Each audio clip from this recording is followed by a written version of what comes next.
సుదర్శనం గారింటికి వెళ్ళాక గాని పద్మ మనసుకి శాంతి చిక్కలేదు.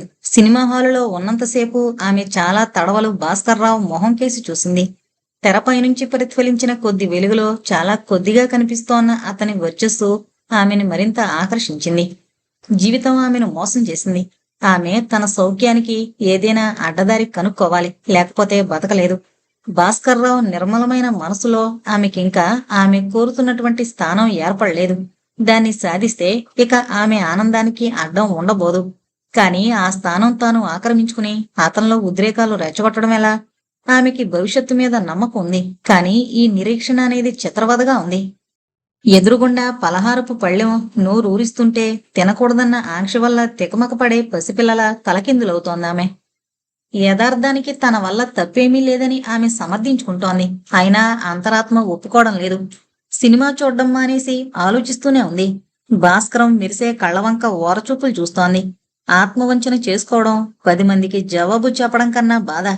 తనకు తాను నచ్చజెప్పుకోవడానికి తాను చేసే పని లేదా తాను చేయదలిచిన పని ధర్మమైందేనని తనకు తాను నిరూపించుకోవడం ఒక ఘడియలో, ఒక రోజులో, ఒక తడవలో పూర్తయ్యే పని కాదు.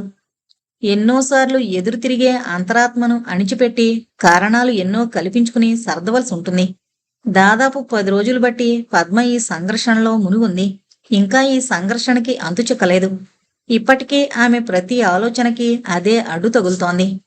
అయితే పదే పదే ఆమె ఆలోచనలు యావత్తూ అటువైపే వెళుతూ తనకు జరిగిన అన్యాయానికే వాపోతూ ఉండడం వల్ల ఆమె అంతరాత్మ సన్నపడి గుణుగుడుగా మారిపోయింది.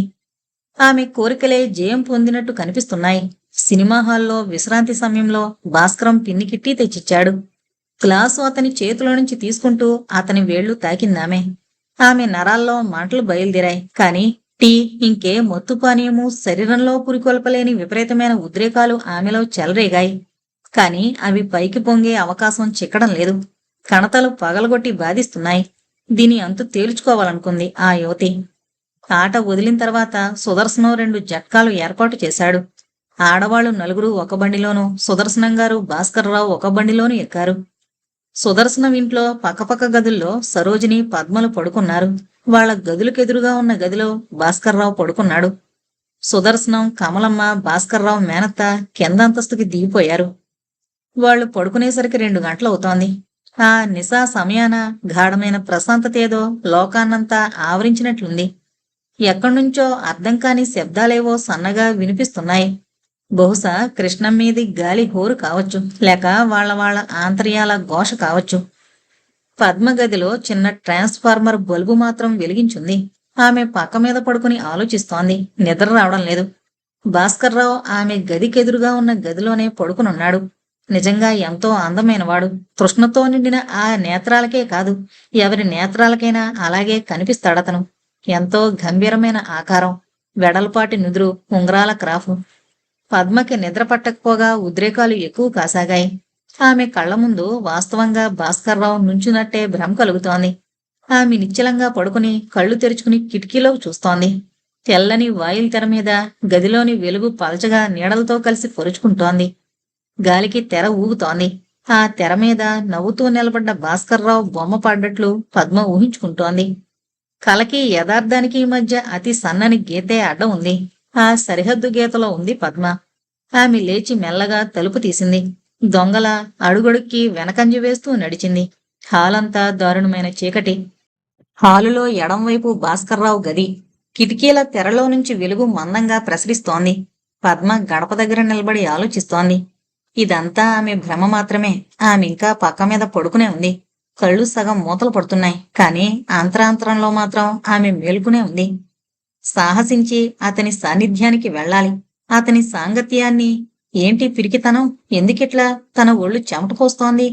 తనదే అని ఈ శరీరం తన కోరికలకు అనుగుణంగా తన ఆజ్ఞల్ని నెరవేర్చక ఎదురు తిరుగుతుందేం? పద్మకి బ్రహ్మాండమైన ఆ ఇంటిలో తాను ఒంటరిగా ఉన్నట్టు అనిపించింది. ఎక్కడా చీమ చిటుకుమన్న శబ్దమైనా వినిపించడం లేదు. మెల్లగా లేచింది. మంచం దగ్గర 5 నిమిషాల సేపు నిల్చుంది. ఎవరూ లేరని నిర్ధారణ చేసుకుంది. తలుపు తీసింది. ఎదురుగా ఉన్న గదే భాస్కర్ రావుది. తను వెళ్లి తలుపు కొడితే తీస్తాడు. ఏంటా నమ్మకం? తీయొచ్చు, తీయకపోవచ్చు. పద్మ తీసిన తలుపు గుండా హాల్లోకి చూసింది. 5 గజాల దూరంలోనే ఉంది అతని గది. అతని గది కిటికీ తెరగుండా వచ్చే సుందరమైన వెలుతురు తప్ప మిగతా హాలంతా నల్లగా కాటుక రాశిలా ఉంది. నడిచేవాళ్లకి తమ అడుగుల చొప్పుడే హడలు పుట్టిస్తోంది. తమ చుట్టూ పెద్ద పెద్ద గోళ్లున్నాయని, అందుచేత అన్యులెవరూ రాలేరని, భయం ఏమీ లేదని ప్రతిసారి జ్ఞాపకమే రాకపోతే నిజంగా అది గుండె పగిలే ఘడియ. పద్మ ధైర్యం కూడదీసుకుంటోంది భాస్కర్రావు గదికి వెళ్ళడానికి. కాని ఎంతైనా మరొకళ్ళకు తెలిస్తే ఏమవుతుందో అన్న దిగులు లోపల వేధిస్తూనే ఉంది. మెల్లిగా తలుపు ఓరగా తీసి గబగబా అడుగులేసి భాస్కర్రావు గది తలుపు దగ్గరకొచ్చి నిలబడింది. కాని లోపలికి వెళ్లే ధైర్యం చాలలేదు. అలా కొద్దిసేపు నిలబడి చెమటలు పట్టి భయంతో వణికిపోతూ తిరిగి తన గదిలోకొచ్చేసింది. అంతూ దరి చిక్కని ఆలోచనల ఫలితంగా తలనొప్పి ఆరంభించింది. ఆ రాత్రి ఆమె నిద్రపోనేలేదు. అదే రాత్రి భాస్కర్రావుకి తన గదిలోకి ఎవరో వచ్చినట్టు కలొచ్చింది. అది కలో తన ఊహో కూడా నిర్ధారణ చేసుకోలేకపోయాడు. ఆమె సరోజిన్లా ఉంది. ముఖానికి మేలిముసు ఉంది. తన మంచం దగ్గరకొచ్చి తన ముఖంలోకి తొంగి చూసినట్టయి అతను ఉలిక్కిపడి లేచి చూశాడు. ఎవరూ లేరు. అంతా భ్రమ అని తేలింది. అయితే బయటకొచ్చి చూసినప్పుడు గడప దగ్గర నలిగిన మల్లెపూలు కనపడ్డాయి. ఎవరో వచ్చి అక్కడ కాసేపు నిలబడి వెళ్లిపోయారని రూఢి అయింది. ఎవరు? ఎందుకు? ఎదురుగా ఉన్న గదుల్లో ఇద్దరున్నారు.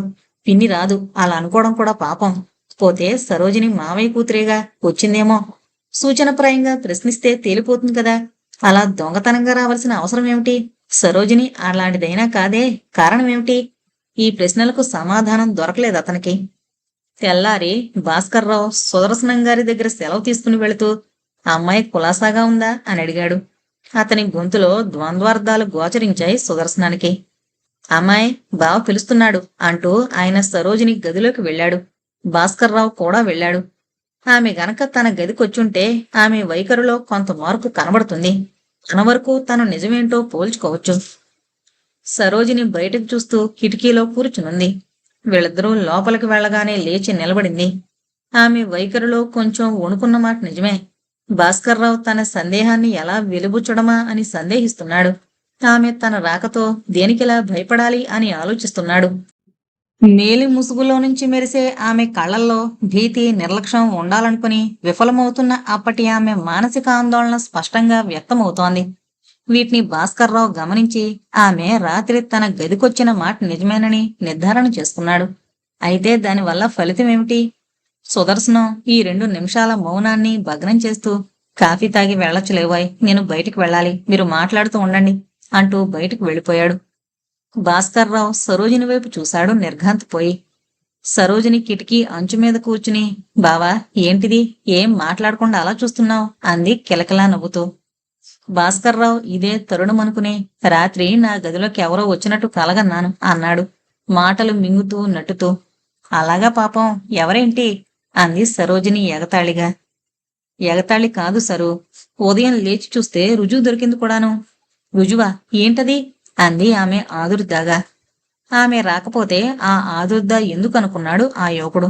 అవును, మల్లెపూలు బయట గడప దగ్గర పడున్నాయి అన్నాడతను ఆమె కళ్ళల్లోకి చూస్తూ, దొంగని వెతుకుతూ.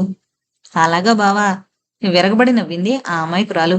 అయితే ఎవరో నీ గది దగ్గరకు వచ్చారంటావు. మంచి డిటెక్షనే. భాస్కర్రావు ఏమీ మాట్లాడలేదు. వెళుతున్నాను సరు అంటూ లేచాడు. అప్పుడేనా? కాఫీ రాని తాగి వెళుదుగాని. రాత్రి నీ గదిలోకి నేనే వచ్చానని అనుమానమా ఏంటి కొంపదీసి? లేచినవాడు కూర్చుంటూ, ఎలా ఊహించావు అని అడిగాడు భాస్కర్రావు. ముఖ వైఖరే చెబుతోందిలే బావా. ఆమె వైఖరిలో ఏదో వింత కనిపించింది భాస్కర్రావుకి. కాని ఎందుకనో తెలియడం లేదు. ఇంతలో పద్మ కాఫీ తీసుకుని వచ్చింది. అయ్యో, మీరు తెస్తున్నారేమండి, మా పిన్నేమైంది అంటూ సరోజిని కాఫీ అందుకుంది. ఒక గ్లాసు భాస్కర్రావుకిచ్చింది. తనొక గ్లాసు తీసుకుంది. వాళ్ల సంభాషణ ఇతర విషయాల మీదకి వెళ్ళింది. ఎవరి మనసులో సందేహాలు, భయాలు వాళ్ల మనసులోనే ఉండిపోయాయి. పైకి ఎవరూ ఏమీ అనలేదు. భద్రయ్య గారి స్థితి శారీరకంగా దిగజారిపోయినప్పటికీ మానసికంగా దారుణంగా మారిపోయింది. సదా ఆయన్ని ఒకటే దిగులు గుండెల్లో తొలుస్తోంది. యవ్వనవతైన భార్య ఏమనుకుంటుంది తనని గురించి? పెళ్ళైన నెలకల్లా మంచం ఎక్కినంత పనయ్యి ఎందుకు కొరగాకుండా పోయారే అని ఆమె అనుకుంటే విచిత్రమేమిటి? ఆమె క్షోభ ఎవరితో చెప్పుకుంటుంది? తనతో సరిగ్గా మాట్లాడనన్నా మాట్లాడదాయే. కొంచెం కులాసాగా ఉండడానికి సినిమాలవి ఉపయోగపడుతున్నప్పటికీ భార్యాభర్తల సంబంధం కల్పించగల ఆనందాలు దూరమయ్యాక ఇంకేముంది? ఒకనాడు పద్మ మధ్యాహ్నం పూట తన ఆడబిడ్డ సవితి కొడుకు నిద్రపోతున్న సమయంలో మెల్లగా భర్త దగ్గరకొచ్చి కూర్చుంది. ఆమె కళ్ళల్లో నీళ్లు నిండున్నాయి. భద్రయ్య గారు కంగారైపోయాడు. మంచం పక్కనే కూర్చున్న భార్య తల నిమురుతూ, ఎందుకలా కన్నీళ్లు పెట్టుకుంటావు? అసలే నాకు దిగులుతో ప్రాణం కడబట్టింది.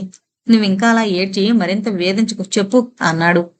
మా అమ్మని నాన్నని చూడాలనుందండి. ఒకసారి మా ఊరు వెళ్ళొస్తాను అంది వెక్కుతూ పద్మ. దీనికోసం ఆవిడ అంతసేపు వెక్కడం అనవసరం, కానీ ఆమె ఆంతర్యం వేరే ఉంది. దానికింత ఉపోద్ఘాతం ఉంటేనే గాని కుదరదని ఆమె అభిప్రాయం. దీనికింత కళ్ళనీళ్లు పెట్టుకోవాలా పిచ్చిదానా? రేపొద్దున్నే బండికి వెళుదువులే అన్నాడు భద్రయ్య గారు ఓదార్పుగా. తోడుగా మీరు రారు అంది. ఆమె ఉద్దేశం వేరు. పెదాల నుంచి ఈ మాటలంది. నేనెలా వస్తాను? ఆ అబ్బాయి తీసుకెళ్లి వదిలిపెట్టి వస్తాళ్లే, సరేనా? ఏడవ్, నా మాట విను అని భద్రయ్య గారు ఆమె గెడ్డం పట్టుకున్నారు. పద్మ కళ్ళు వెక్సించాయి. మీరు రండి, 4 రోజులు ఉండొద్దాం అంది. కాని భద్రయ్య అంగీకరించలేదు. ఆయన శరీర స్థితి ఎటూ పోవడానికి వీలుగా లేదని డాక్టర్ చెప్పాడు. పద్మ కోరిక అదే. భాస్కర్రావును తన పుట్టింటికి తీసుకువెళితే ఆ పల్లెటూరులో బ్రహ్మాండమైన 2 అంతస్తుల లోగిలి, ఎటు చూసినా సాయంత్రం 6 గంటల తర్వాత మనుషుల పొడంటూ ఎటూ కనపడిని ఆ పల్లె బేషుగ్గా ఉంటుంది. బండెక్కే వరకు భాస్కర్రావుకి తను ఆమెతో ఆ 4 రోజులు ఆ ఊళ్ళోనే ఉండాలని తెలీదు. రైలెక్కి కూర్చోగానే పద్మ అది వరకలా కొంచెం సిగ్గు అభినయిస్తున్నదల్లా అది మానేసి చాలా స్వతంత్రంగా ఎన్నో విషయాల గురించి ధారాళంగా ఉత్సాహంగా మాట్లాడసాగింది. తన పుట్టింటిని గురించి చెప్పేటప్పుడల్లా ఆమె ముఖంలో కొత్త కాంతులు మెరిసిపోవడం చూశాడు భాస్కర్రావు. పుట్టిల్లంటే ప్రతి ఆడదానికి ఎంతో ఇష్టం అనుకున్నాడు. సాయంత్రం 6 గంటల ప్రాంతంలో రైలు దిగి బాపట్ల నుంచి ఆ పల్లెకి ఒంటెద్దు బండి కట్టించుకున్నారు వాళ్ళిద్దరూ. చీకట్లు వ్యాపిస్తున్నాయి. దూరంగా ఎక్కడ్నుంచో సముద్రపు గాలి చల్లగా వీస్తోంది. గతుకుల రోడ్డు బండిని ఎత్తి కొదేస్తోంది. అందులో ఒంటెద్దు బండేమో నిదానంగా పోతోంది. అలా పోతే రాత్రి 10 గంటలకు ఇల్లు చేరినట్టే. బండి మెల్లగా ఏం తొందరలే అన్నట్టు నడుస్తోంది. ఎముకల పోగులా ఉన్న ఆ ఎద్దు మేత తిని ఎన్నాళ్లయిందో అన్నట్టుంది. భాస్కర్రావు బండి చివర కూర్చున్నాడు.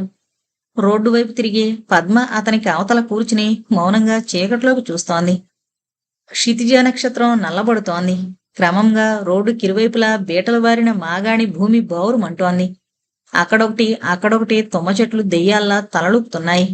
ఉద్రేకంలో కళ్ళు మూతలు పడ్డవారికి మైకం కమ్మినట్టు చీకట్లు పెను భూతాల్లా ప్రపంచాన్ని నలువైపుల నుంచి ఆవరిస్తున్నాయి. దూరంగా ఎక్కడో తూర్పు వైపున దీపాలు మిణుగురు పురుగుల్లాగా మెరుస్తున్నాయి.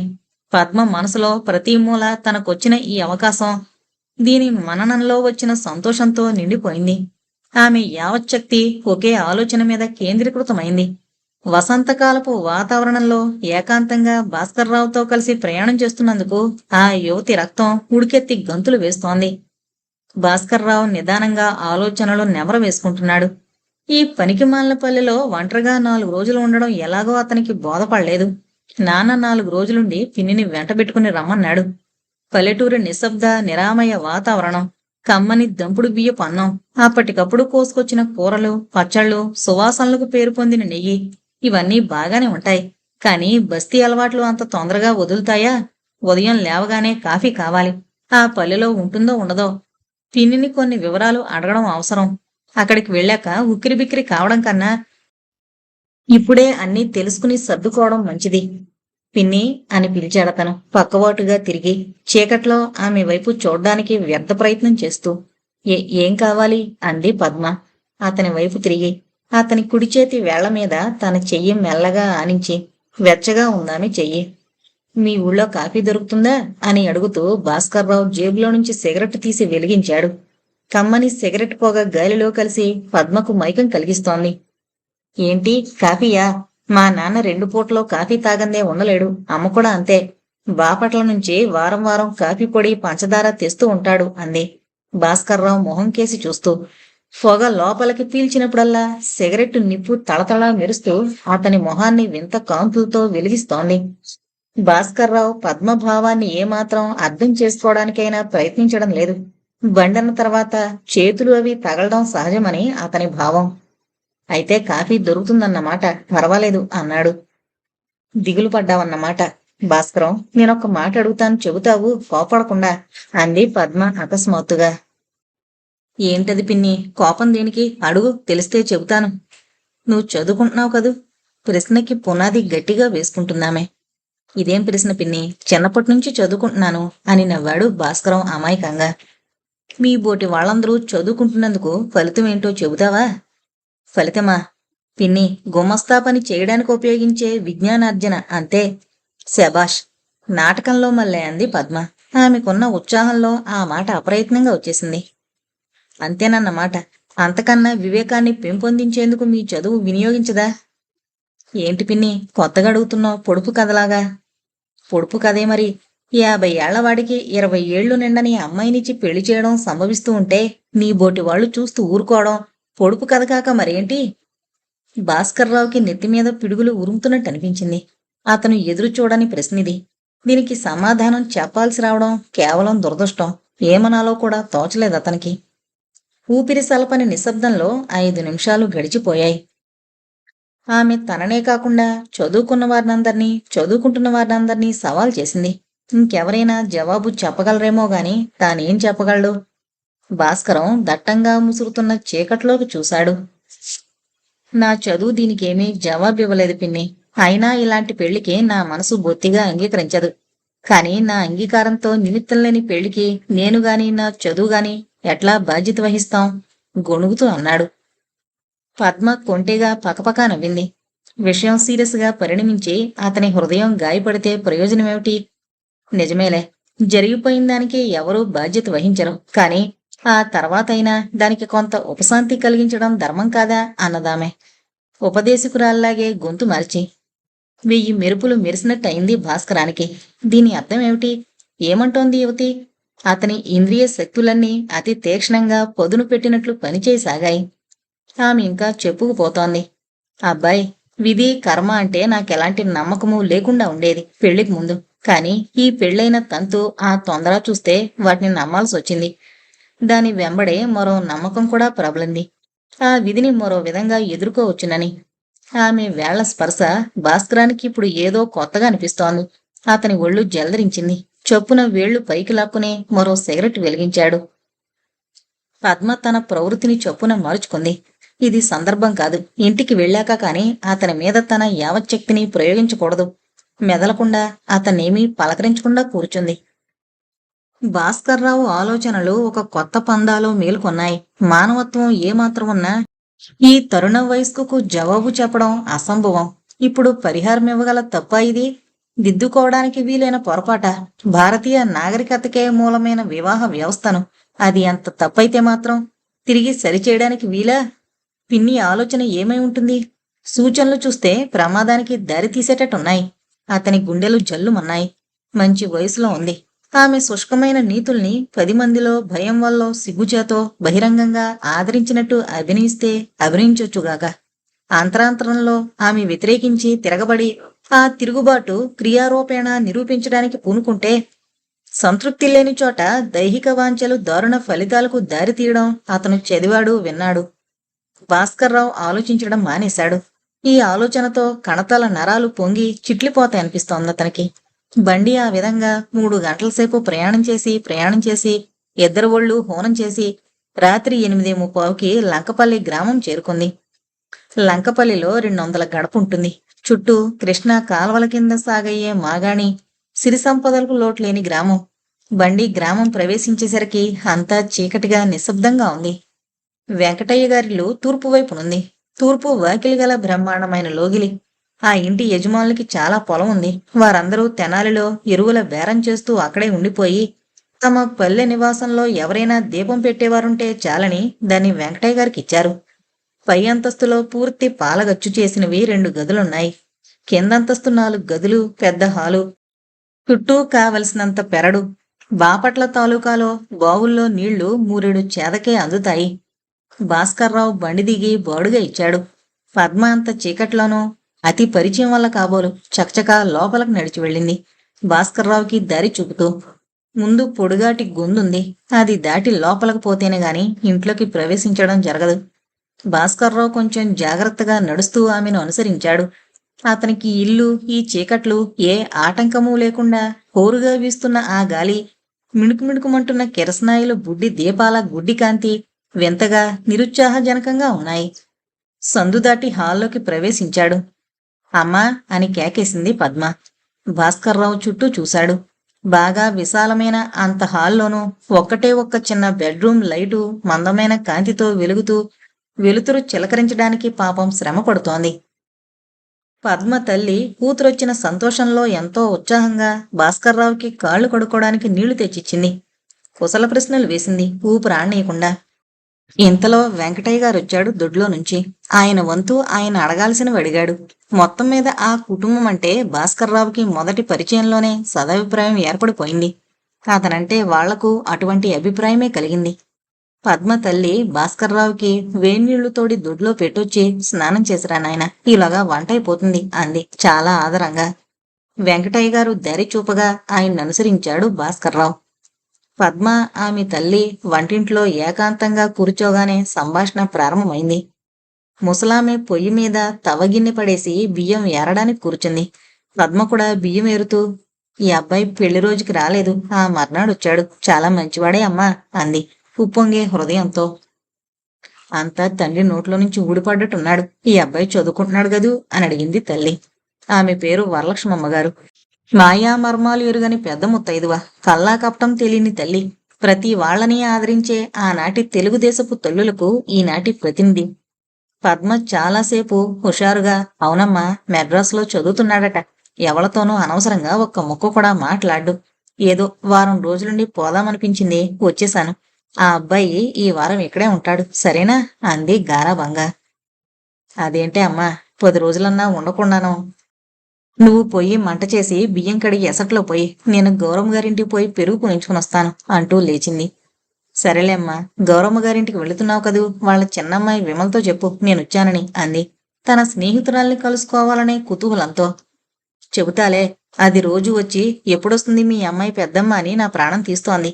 ఈ ఏడు దానికి పెళ్లి చేస్తారట అంటూ వరలక్ష్మమ్మ గారు పెరుగు తేవడానికి వెళ్ళింది.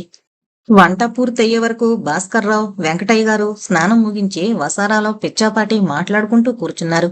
పెరుగు పోయించుకొచ్చి విస్తళ్ళు వేసింది వరలక్ష్మమ్మగారు కూతురికి, భాస్కర్రావుకి. వెంకటయ్య గారు సాయంత్రం 7 గంటలకే భోంచేశాడు. కమ్మని పల్లెటూరు నెయ్యి, కంది పచ్చడి, పప్పు పులుసు, తోడు పెరుగు బస్తీ వాళ్ళకి అమృతంలాగుంటాయి. సారం చచ్చిన మరబియ్యానికి, నీళ్ల వంటి మజ్జిగకు, దుర్వాసనకు పేరుగల బెజవాడ నేతికి అలవాటైన భాస్కర్రావు జిహ్వకి ఆనాటి పదార్థాలు అమృతం కన్నా మిన్నగా ఉన్నాయి. దానికి తోడు వరలక్ష్మమ్మగారి అపారమైన దయ, ఆదరణ అతనికి మరింత ఆనందాన్నిచ్చాయి. ఒక వంక పద్మ ఇంకో ముద్ద తినమని అతన్ని కొసురుతూనే ఉంది. భోజనాలయ్యాక భాస్కర్రావుకి మేడ మీద వసారాలో మంచం వేసింది పద్మ. తను గదిలో అమ్మ దగ్గర పక్క వేసుకుంది. వెంకటయ్య గారు కిందనే పడుకున్నాడు. పద్మ పక్క వేస్తున్నప్పుడు ఆమెని భాస్కర్రావు అడిగాడు, నమల్లేక మింగలేక. సిగరెట్ దుకాణం తీసుంటుందా పిన్ని అని. 2 ఏళ్ల అవతల కోమటింట్లో దొరుకుతాయి, నాన్న నువ్వు వెళ్ళిరండి అంటూ పద్మ తండ్రిని కేకేసి చెప్పింది. భాస్కర్రావు సిగరెట్ ముగించి వసారాలో పడుకున్నాడు. ఆకాశం నల్లగా పెద్ద గొంగళి పరిచినట్టుంది. మధ్య మధ్య నక్షత్రాలు మిలమిలా మెరుస్తున్నాయి. ఎక్కడా ఏ శబ్దం వినిపించడం లేదు. అతని మనసు కూడా నిర్మలంగా ఉంది.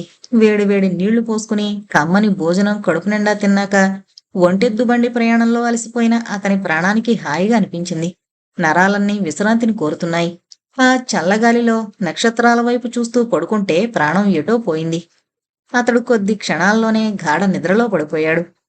పద్మ అతనికి 4 గజాల దూరంలో పాలగచ్చు చేసిన ఆ పురాతనమైన గదిలో తల్లి పక్కలో పడుకుని నిద్రపట్టక గోడల వైపు, కప్పువైపు కళ్ళు మెటకరించి చూస్తోంది. తన భర్తే ఈ భాస్కర్రావు వంటి వాడైతే, భాస్కర్రావు అయితే తన బ్రతుకు ఎంతో ఆనందంతో నిండి వెలిగిపోయేది కదా. ఇలాంటి రాత్రుళ్ళు జీవితంలో తిరిగి రమ్మంటే వస్తాయా? వసంతకాలాలు, చలిరాత్రులు, వర్షపు రాత్రులు ఏటేటా వస్తూనే ఉంటాయి. ప్రకృతి ధర్మం ఒకలాగే ఉంటుంది శతాబ్దాల తరబడి. కానీ వ్యక్తి జీవితంలో అనుభవనీయమైన రాత్రులు కొన్నే. అవిలా మానవ కల్పితమైన నీతులకు, కట్టుబాట్లకు లోబడి వ్యర్థం కావాల్సిందేనా? పద్మ తల్లివైపు చూసింది. ఆమె ఎప్పుడో గాఢ సుషుప్తిలో మునిగిపోయింది.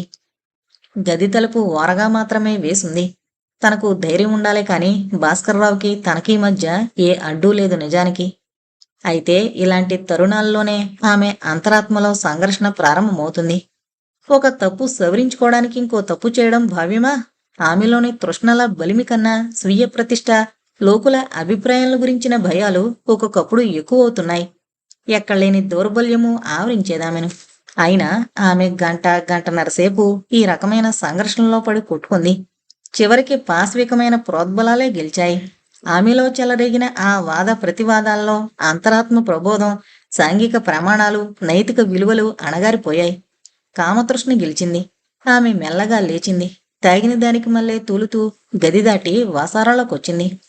వసారా చూరుకు అవతల భాస్కర్రావు ఒళ్ళు తెలియని నిద్రలో ఉన్నాడు. ఆమె మెల్లగా ఆ చీకట్లో అడుగు మీద అడుగు వేసుకుంటూ అతడి మంచం దగ్గరికెళ్ళి నిల్చుంది. చీకట్లో ఎవరూ చూడ్డం లేదు అంటే ఎవరికైనా ముందు మొండిధైర్యం వస్తుంది, నిజమే. కాని ఆ ధైర్యం చిల్లుల గిన్నెలో నిలవని నీరులా క్షణక్షణానికి క్షీణించిపోతూ ఉంటుంది. పద్మ భాస్కర్రావు తలవైపు మోకరించి కూర్చుంది. తన యావచ్చక్తిని కూడదీసుకుని ఆ పైన ఏం చెయ్యాలో, ఎలా అతన్ని పలకరించాలో, ఎవరైనా చూస్తే ఏమనుకుంటారో అనే అనుమానాలు, భయాలు ఆమెను ఒక్కసారిగా భయంకర పిశాచాల వలె ఆవరించాయి. ఆమె మనసు గిజగిజ కొట్టుకోసాగింది. కణతలు నెత్తురు చిమ్ముతున్నాయా అన్నట్టున్నాయి. ఆమె నాసికా పుటాల నుంచి వెలువడ్డ వేడి నిశ్వాసాలు భాస్కర్రావు మొహం మీద వడివడిగా సోకుతున్నాయి. అతను కుడివైపు నుంచి ఎడంవైపుకి పొర్లాడు. పద్మ గబుక్కున లేచి తన గది దగ్గరకొచ్చేసింది. భాస్కరం మగత నిద్రలోనే కలవరిస్తున్నాడేదో. పద్మ ధైర్యం హరించిపోయింది. కాళ్ళు చేతులు చల్లబడిపోయాయి. స్త్రీ సహజమైన బలహీనత ఒక్కసారిగా పైకొచ్చింది. ఆమె రక్తంలో జీర్ణించుకున్న సాంఘిక ధర్మాల సారం విక్రింతగా తొంగి చూసింది. నరాలు రేపిన కోలాహలం చల్లబడిపోయింది.